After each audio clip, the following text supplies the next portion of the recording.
Bapak Ibu Saudara, kita terus melanjutkan studi kita kristalisasi, masih kitab Markus, dan ini sudah kita ambil tema sudah yang ke-13 ya. Kita tahu kristalisasi untuk mencari tema-tema utama ya yang muncul. Kali ini kita mengambil suatu tema yang menurut saya ini sangat penting juga. Karena ini tema ini konflik antara Yesus dengan ahli-ahli Taurat, orang dan orang Farisi itu ya. Karena begini, mengapa ini tema penting? Karena kita tahu bahwa penyaliban Yesus itu ada 3 lah yang dikatakan aktornya. Yang pertama tentu Yudas, sebagai murid yang mengkhianati Yesus, menjualnya demi uang, 30 uang perak. Kemudian Pilatus ya, yang melaksanakan ya katakanlah pelaksana lapangannya lah ya. Kemudian yang paling utama itu adalah Sanhedrin yang terdiri dari imam besar Kayafas plus 70 anggotanya. Nah, di dalamnya itulah ahli-ahli Taurat, orang-orang Farisi, Saduki, ya, ada di situ semua. Ya. Sehingga konflik antara Yesus dengan katakanlah dunia keagamaan, para pemimpin dunia keagamaan di zamannya itu merupakan suatu tema yang harus kita pelajari. Karena begini, dunia keagamaan yang zaman dulu itu dengan dunia kekristenan yang sudah jatuh ini tidaklah terlalu jauh berbeda. Nanti kita lihat akan aplikasinya ya. Kita lihat nanti konfliknya di mana.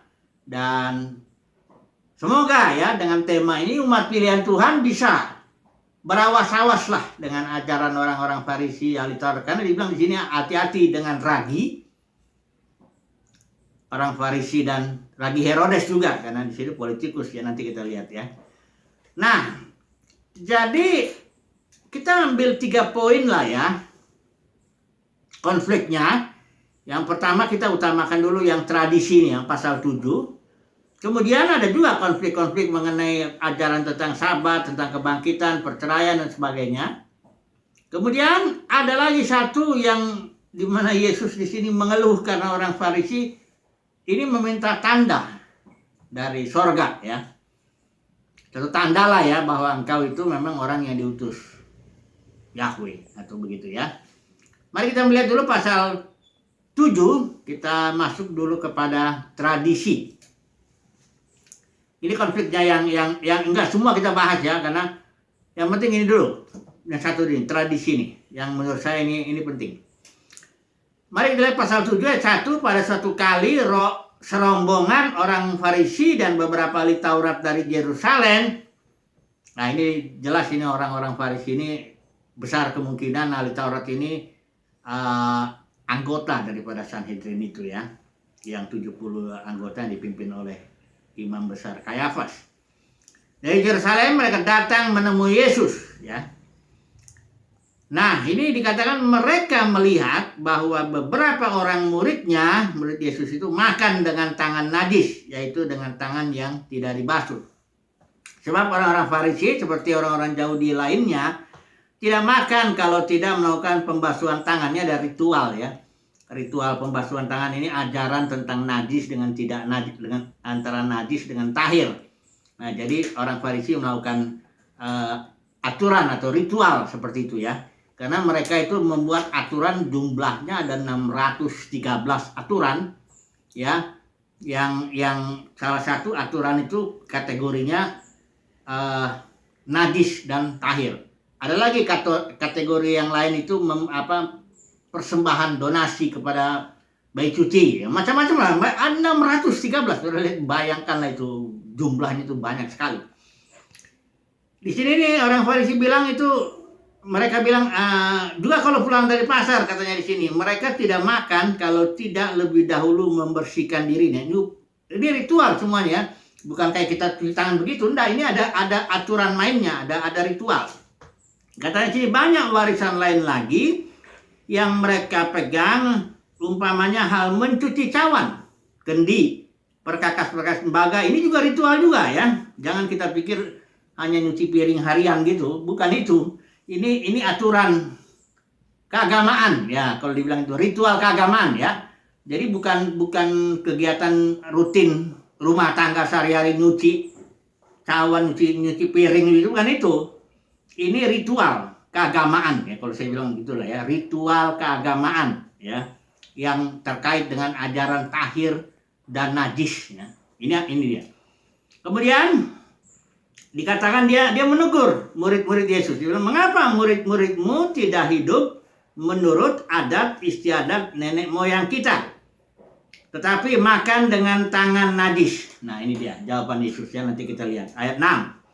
Jawab Yesus kepada mereka itu, "Benarlah nubuat Yesaya tentang kamu, hai orang-orang munafik." Ya. Kenapa dibilang munafik itu? Munafik itu artinya penampilannya, dia menampilkan dirinya seperti, dalam kasus ini ya, dia seperti orang yang rohani, yang mentaati firman Tuhan, seorang yang beribadah begitu ya, tampilannya ya. Munafik itu begitu tampilannya, tapi di dalamnya tidak begitu. Ini dia nubuatnya itu. Bangsa ini memuliakan aku dengan bibirnya. Ya, baik ajarannya, baik bibirnya, baik perilakunya yang luaran itu ya. Itu bagus sekali. Makanya kalau orang yang tidak bisa melihat ke dalam, tidak bisa tahu. Di sini dibilang ya, padahal hatinya, nah ini kan yang di dalam, siapa yang tahu hati itu? Padahal hatinya jauh daripadaku. Dikatakan ayat 7 ini, percuma mereka beribadah kepadaku. Sedangkan ajaran yang mereka ajarkan ialah perintah manusia. Bahkan perintah manusia ini bisa menggeser perintah Tuhan. Di ayat 8 dibilang, perintah Allah ini ya, tulisan ini, kamu abaikan untuk berpegang pada adat istiadat agamawi ini ya.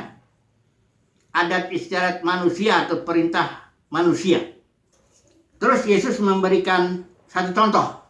Apa? Bagaimana mereka menggeser perintah Tuhan untuk masuk kepada ajaran manusiawi. Tentu ajarannya yang menguntungkan mereka lah. Ya nggak mungkin orang menggeser perintah Tuhan untuk sesuatu ajaran yang tidak menguntungkan dirinya, baik secara uang, secara jabatan. Karena orang-orang Farisi, Saduki ini biasa ini merebut-rebut jabatan, uang dan jabatan mereka sudah biasa main. Karena ini Farisi, Saduki ini biasa. Awalnya ini munculnya tuh dari zaman Makabeus itu. Matatias itu ada seorang yang memberontak waktu itu terhadap waktu itu bait suci apa dikotorin, dia memberontak ya. Ada anaknya ada 5 itu yang meneruskan perjuangan si Matatias ini, dan ini akhirnya dinasti Makabeus ini itu sudah biasa jadi berebut posisi gitu loh ya. Sempat orang Yahudi merdeka ya di zaman itu, tahun berapa itu ya? Paling tahun 60 sebelum Masehi itu Roma udah masuk ya. Jadi sebelumnya itu. Jadi sudah disitulah orang-orang Farisi Saduki mulai muncul ya. Nah, mereka sudah biasa rebut-rebut kekuasaan uang dan sebagainya, udah biasa begitu. Ya, jadi ini memang keturunan orang yang cinta kekuasaan, cinta uang lah, kira-kira begitulah ya. Makanya di Injil Lukas dibilang bahwa ahli Taurat orang Farisi itu memang hamba Mamon, ya. Nah, jadi ajaran mereka itu jelas satu ajaran yang menguatkan posisi mereka dan menggeser perintah Tuhan. Nah, mari kita melihat ini ya. Supaya saudara bisa lihat prinsipnya ya, supaya nanti dalam menerapkan ke dalam dunia kekristenan kita bisa lihat bahwa ajaran itu masih merajalela, sangat merajalela dalam dunia kekristenan. Mari kita lihat ya. Dikatakan di sini, sungguh pandai kamu mengesampingkan perintah Allah di sini ya, supaya kamu dapat memelihara adat istiadatmu sendiri, jadi ajaran manusiawi atau ajaran agamawi yang menguntungkan dirimu dalam hal keuangan, tentu dalam uang dan dalam jabatan. Dikatakan ayat 10, karena Musa telah berkata, hormatilah ayahmu dan ibumu, dan siapa yang mengutuki ayahnya atau ibunya harus mati. Itu ajaran perintah Tuhan tentunya ya. Kemudian, tetapi kamu berkata, inilah bantahannya orang Farisi ini ya.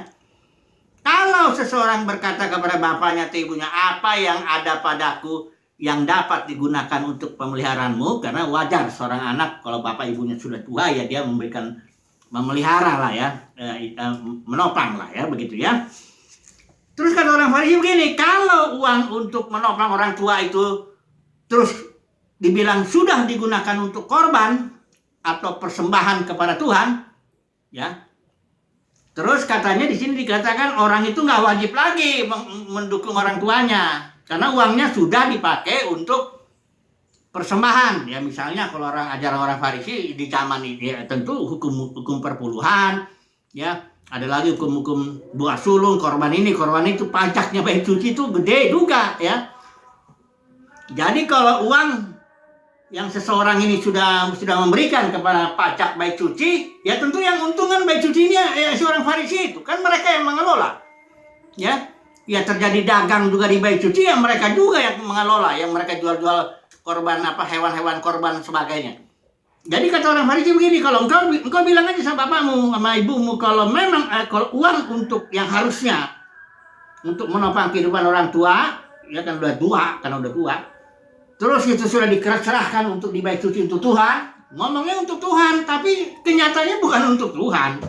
Orang mereka yang kelola duitnya, ya, karena ya istilahnya itulah pandainya. Yesus bilang, pandai sekali kamu ngomongnya tuh untuk Tuhan, padahal itu untuk mereka, kantong mereka itu uang untuk jabatan mereka juga, ya. Kata orang Farisi ini bilang, engkau tidak perlu lagi memberikan uang lagi, istilahnya utamakanlah ini untuk Tuhan, begitu loh, ya, ngomongnya untuk Tuhan. Misalnya perpuluhan itu untuk Tuhan, itu tipu, karena bukan untuk Tuhan. Tuhan nggak butuh perpuluhan kok, yang butuh itu kan orang ahli Taurat, orang Farisi yang butuh perpuluhan. Yang butuh buah sulung siapa sih? Ini Tuhan ini, dia pemilik langit, bumi, laut dan segala isinya. Nggak butuh dia duit, dia butuh hati kita, penyembahan yang benar, ibadah yang dari hati. Makanya Tuhan bilang hati yang menjauh dari Tuhan itu sangat melukai hati Tuhan, ya. Yang dibutuhkan orang Farisi itu beda. Makanya tapi mereka pintar. Dia bilang ini untuk Tuhan ini. Kau harus berikan perpuluhanmu, buah sulungmu, persembahan, hewan begini macam-macam. Nah kalau kau udah memenuhi ini, engkau nggak perlu lagi bilang sama orang tuamu, ini sudah uang untuk yang sebenarnya tadinya untuk bapak ibu, sekarang sudah kupersembahkan sini, nggak perlu lagi dia. Nah Yesus bilang di sini ayat 13 kesimpulan daripada ajaran orang Farisi ini. Dengan demikian firman Allah, firman Tuhan kamu nyatakan tidak berlaku. Kan firman Tuhan bilang hormati ayah ibumu, apalagi kalau dia sudah tua, sudah nggak bisa lagi, engkau mesti ini dulu. Ini firman Tuhan, ini firman yang benar, ya. Tapi kalau adat istiadat ini banyak sudah dimanfaatkan oleh orang Farisi demi keuntungan pribadi. Saya coba dulu langsung terapkan dulu ke sini ya. Dunia kekristenan penuh nggak yang begini nih modelnya? Banyak. Tapi orang harus jeli ngelihatnya, ya. Ritual dalam gedung denominasi itu ya, perpuluhan lah, yang namanya apalah semuanya. Misalnya lah, saya beri contoh yang sederhana dalam keluarga. Ini kan kepentingan keluarga. Firman Tuhan bilang seorang istri haruslah tunduk kepada suaminya. Kalau misalnya suaminya bilang kau janganlah sibuk sana di sini kan ada urusan rumah tangga ini dulu lah anak-anak jadi terbengkalai. Nah kalau seorang istri jadi lebih nurutin pendetanya, berontak dia sama suaminya. Ada juga pendeta yang bilang ya nggak apa-apa lah, ini kan untuk Tuhan katanya. Wih, bukan untuk Tuhan, jangan ngajarin istri berontak sama suami. Ya, karena dulu juga dalam pengembalaan saya mengalami yang begitu. Saya lihat kalau istri nggak tunduk sama suaminya nggak bertobat. 10 tahun, 20 tahun, 30, ada yang 30 tahun menikah nggak bertobat. Tapi kalau istrinya itu penundukan diri, gampang. Nggak usah perlu, makanya sesuai dengan surat Petrus bilang. Ya, tanpa perkataan mereka dimenangkan, suami itu maksudnya. Tanpa perkataan si istri nggak usah khotbahin, istri nggak usah khotbah.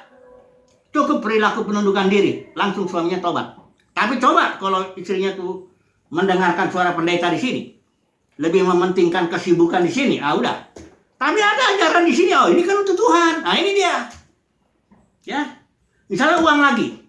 Nggak ada ajaran di dalam perjanjian baru orang harus ngasih 1/10, ngasih buah sulung. Kadang-kadang buah sulung tuh bisa ya pernah saya benar salah satu ajarannya tuh 1 bulan gaji dalam setahun itu harus di-store ke gedung denominasi itu. Untuk siapa? Bukan untuk Tuhan itu. Aduh, jangan ditipu lah. Itu untuk pendeta dan pengerjanya itu semua di situ untuk aktivitas agamawi dari gedung ini. Tapi pandai dia orang Farisi ini, zaman sekarang pun pandai juga. Makanya saya bilang, Yesus bilang hati-hati ya dengan ajaran orang Farisi ahli Taurat ini. Ajarannya tuh begini, intinya ya, mengesampingkan perintah Tuhan dan masukkan pengajaran agamawi manusiawi demi keuntungan uang dan jabatan daripada si orang Farisi itu. Ini prinsipnya. Ajarannya boleh aja macam-macam, boleh macam-macam, mau yang mana kayak. Tapi kalau saudara jeli, itu dia ininya. Itu apanya tuh ya? Esensi daripada ajarannya itu, mengesampingkan perintah Tuhan dan mengutamakan kepentingan dia gitu loh, bukan kepentingan Tuhan. Sekali lagi ya. Tuhan gak butuh duit.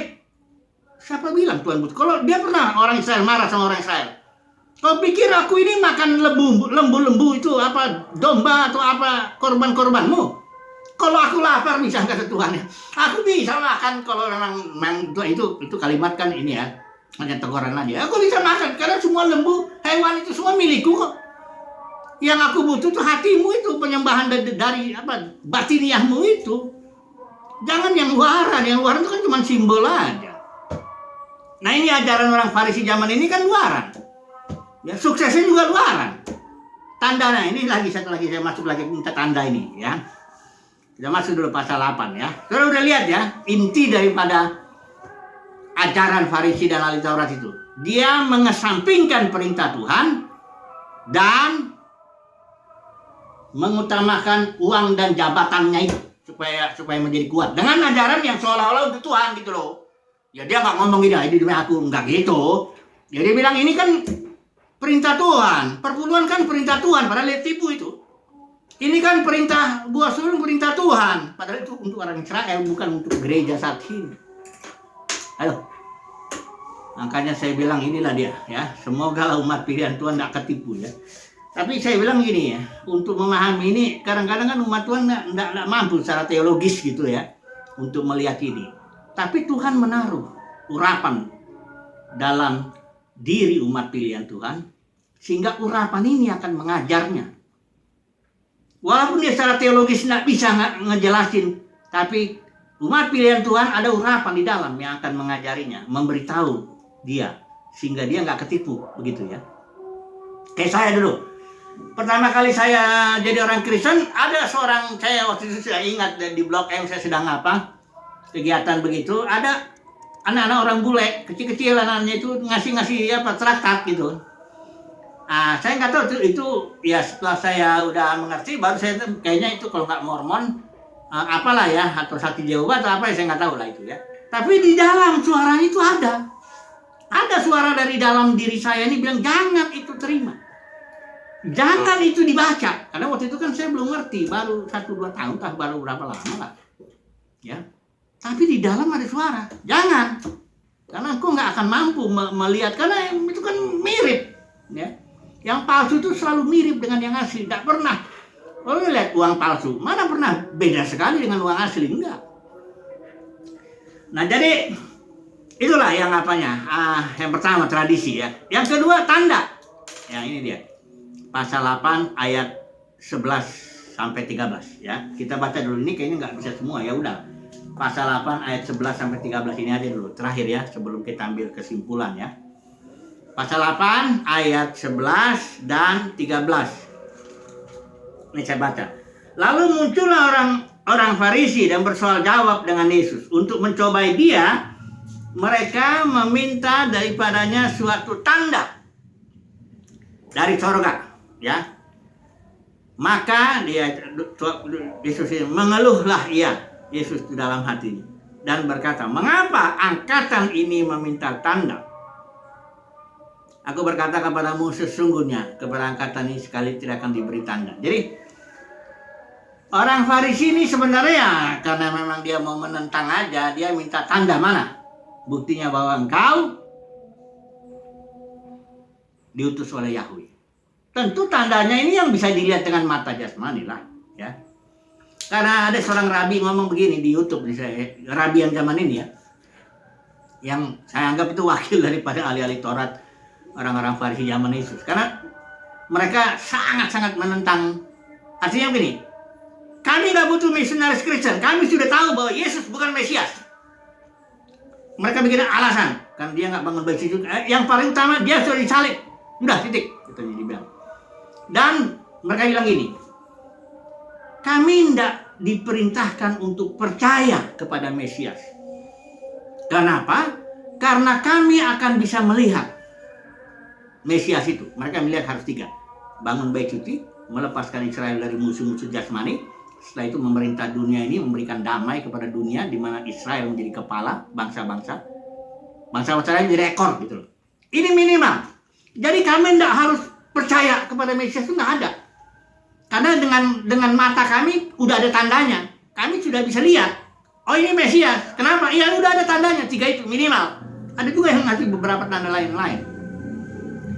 Jadi mereka ini sangat jasmaniah konsepnya. Kan waktu itu saya harus jelasin ya, kerajaan Daud. Karena mereka bilang Mesias anak Daud, jadi kerajaan Mesias harus sama dengan kerajaan Daud. Padahal Yesus bilang Daud itu nyebut Mesias itu tuannya. Jadi kerajaan Mesias itu ada di atas kerajaan Daud. Kerajaan Daud jasmani, ini alam surgawi. Tapi mereka nggak bisa terima itu. Nggak bisa. Pokoknya mana tanda jasmaninya, itu aja. Titik. Ya. Nah, saudara, langsung kita aplikasikan ya.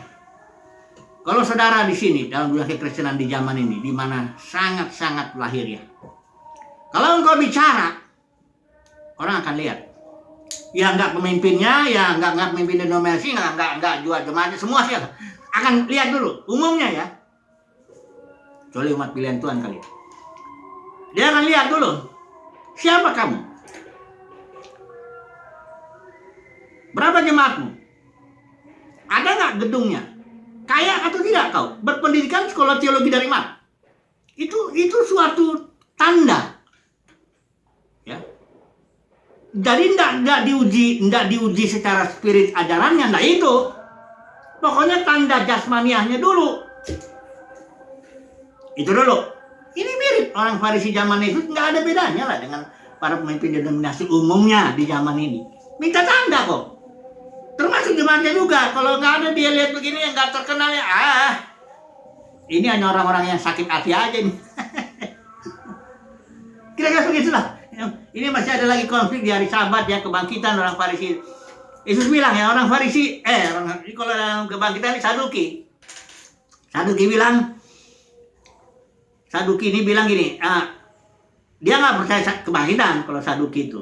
Jadi dia nantang, dia ada orang punya seorang perempuan dikawinin oleh 7 orang saudara begitu. Kalau nanti dia kebangkitan memang benar adanya, itu ngeledek gitu. Siapa nanti jadi suaminya gitu. Yesus bilang, inilah definisi sesat yang dari Yesus itu ini. Kamu sesat karena kamu tidak mengenal kitab suci, 1, dan tidak mengenal kuasa Elohim. Jadi sesat menurut Yesus, tidak mengenal kitab suci, tidak mengenal kuasa Elohim, mesti dua-duanya. Kalau hanya mengenal kitab suci aja, belajar doktrin, belajar teologi, itu masih sesat itu. Kalau belum mengalami kuasa pembaruan batiniah yang membuat orang cinta Tuhan, tidak cinta uang. Cinta Tuhan, tidak cinta kemuliaan manusia. Ini kuasa Elohim ini merubah batin seseorang. Ya. Jadi sesat menurut Yesus itu bukan hanya lu sekolah teologi, ngerti teologi. Kalau nggak ngalami kuasa Elohim, ya sama juga, sesat juga. Harus dua-duanya, baru tidak sesat. Ya, nah ini. Oke lah, kita ambil kesimpulan lah. Sebenarnya sudah ada langsung kesimpulan. Kesimpulannya berjaga, ini pasal 8 15 ya, saya baca aja lah ya. Pasal 8 ayat yang ke-15 ya. Ini sebagai penutup lah ya. Lalu Yesus memperingatkan mereka, ini muridnya ini ya. Katanya, berjaga-jagalah dan awaslah. Kalau udah Yesus bilang berjaga-jagalah, awaslah, berarti memang bahaya sekali. Kalau memang nggak bahaya, buat apa berjaga-jaga? Buat apa berawas-awas? Dikatakan oleh Yesus ini kepada murid-muridnya loh ya, orang yang 12 itu, dia mereka sedang apa, walaupun mereka salah ngerti, mereka pikir ragi itu ya apa, ragi roti. Berjaga-jagalah dan awaslah terhadap ragi orang Farisi dan ragi Herodes. Ini kenapa disebut Herodes digabungkan dengan Farisi? Herodes ini politikus ini. Walaupun dia bangun bait suci, itu bukan maksudnya dia cinta Yahweh, bukan. Itu dia ingin nyenengin orang Yahudi supaya dia posisinya.